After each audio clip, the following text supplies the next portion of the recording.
नमस्कार दोस्तों, हम हैं एकता शर्मा और भोजपुरिया स्वादिष्ट रसोई में बहुत ही स्वादिष्ट सा मीठा मीठा सा रेसिपी लेके आयल बनी।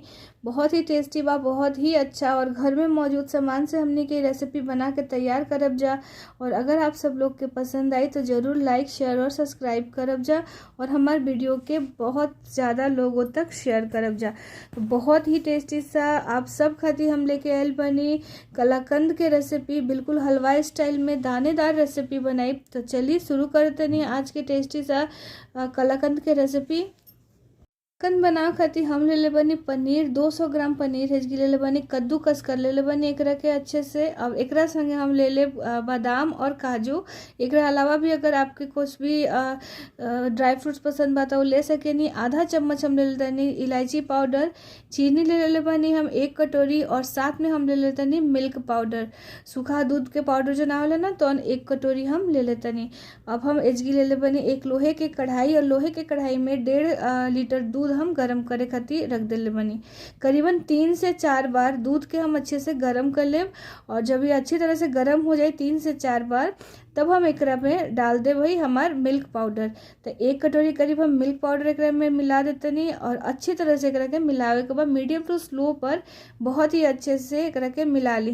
एकरा में कोनो गुठली ना होके के चाहिए, मतलब फुटका ना रहे के चाहिए। बहुत ही अच्छी तरह से एकरा के हमने के मिला लेवे के बाद तो बस जब दूध में अच्छे से मिल जाए तब हम एकरा में पनीर ऐड करब। तो पहले तो हम एकरा के अच्छी तरह से मिला लेते नहीं और गैस के फ्लेम रखब मीडियम टू स्लो। अगर आप चाहें तो एजगी नॉन स्टिक कढ़ाई के भी यूज़ कर सके नहीं। घर में हमने के रेसिपी बनाए जाए तो एकरा में कोनो मिलावट नहीं की और बहुत ही स्वादिष्ट बनी। तब एजगी हम डाल देते नहीं पनीर, करीबन 200 ग्राम हमारे पनीर बा कद्दूकस करके रख दिले रहनी हाँ। तब हम एकरा के डालते नहीं और फिर हम एकरा के अच्छे से मिला लेते नहीं।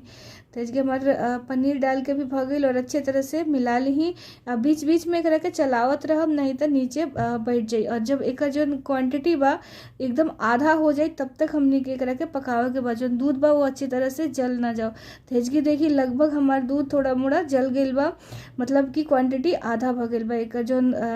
और जो पनीर और दूध और जो हमने के दूध पाउडर डलनी है जा बहुत ही अच्छे से। एकरा में हम फुल क्रीम के दूध यूज़ के लिए बनी, मलाई वाला दूध के यूज़ के लिए बनी। अगर आप चाहें तो इसकी सादा दूध के भी यूज़ कर सके नहीं। बस अच्छे से करके मिक्स करत रही कि जली ना नीचे से और अच्छे से। और देखिए इसकी हमारा जो दूध के जो हमने कलाकंद के क्वांटिटी बहुत ही आधा भगिल बा। अभी हम एकरा के थोड़ा और एकरा के थोड़ा सा और पकाई, थोड़ा और एक जो दूध बा वो जल जाई तब तक एकरा हमरा पकाए के बा मीडियम टू स्लो फ्लेम पर। और अगर आप खड़ा होकर बनाओ तनी तो रेगुलर एकरा के चलावत रही। अब हम एकरा में चीनी ऐड करते नहीं। तो चीनी के जो अथी बटे तो आप अपना हिसाब से चीनी एकरा में एडजस्ट करब जितना आपके चाहिए। और ओकरा बाद हम एकरा में डाल देते नहीं इलायची पाउडर, आधा छोटा चम्मच करीब हम इलायची पाउडर डालते नहीं और फिर हम एकरा के वापस से एक हाली मिला लेते नहीं। चीनी डालने के बाद थोड़ा सा फिर ही पतला हो जाए, मेल्ट हो चीनी तब पिघली चीनी तो थोड़ा सा पतला हो जाए। बस अच्छी तरह से एकरा के मिला लेवे के बाद और बहुत ही अच्छे से एकरा के आपके एकदम सूखा कर लेवे के बाद इसकी अच्छे से मिलावत आप रही, कंटिन्यू चलावत रही। जब आप चीनी डाली नहीं तो नीचे पकड़ जी तो फिर हमारे कलाकंद के टेस्ट ना जला जला सा आवे लगी। तो देखिए इसकी हमारा अच्छे से मिला के भ गल बा। और अब हम क्या करते हैं कि एक प्लेट में हम घी लगा लेते नहीं थोड़ा सा और चारों तरफ से फैला के घी लगाते नहीं और कलाकंद के अब हम एकरा ऊपर रख दे। तो इसके हम कलाकंद के रख देते नहीं एकरा ऊपर और अच्छी तरह से एकरा के सेट कर ली हैं। एक मोटा सा एक लेयर बना ली ही। तो इसकी देखिए हम एकरा के अच्छे से सेट कर लेते नहीं और जब ये अच्छी तरह से सेट हो जाए तब हम एकरा में ड्राई फ्रूट्स डालब। तो इसकी अच्छा से हम सेट कर दे बानी एकरा के देखिए बहुत ही अच्छी तरह से आपके एकरा के सेट कर लेवे के बाद। और अब एकरा पे डाल दी ड्राई फ्रूट्स। तो आपके जौन भी ड्राई फ्रूट पसंद बा ओकरा यूज एजगी कर सके नहीं। हम जी बादाम और काजू डल ले बनी तो ड्राई फ्रूट से अच्छे से सजा के अब हम एकरा के रख देव 1 से 2 घंटा के खातिर फ्रिज में। करीबन 1 से 2 घंटा हम फ्रिज में रखते नहीं और बहुत ही अच्छी तरह से जब ये ठंडा हो जाए तब हम एकरा के काट लेते हैं। 2 घंटा के बाद हम निकाल ले ली हाँ। तो देख सकते नहीं आप कितना बढ़िया हमार कलाकंद बन के तैयार भइल बा। और अपना मनपसंद शेप में काटी और एकरा के ठंडा ठंडा सर्व करी। सबके पसंद आई, घर में बनावल बहुत ही टेस्टी।